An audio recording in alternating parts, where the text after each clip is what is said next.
يا أيها الناس كلوا مما في الأرض حلالا طيبا ولا تتبعوا خطوات الشيطان إنه لكم عدو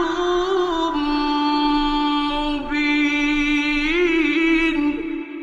إنما يأمركم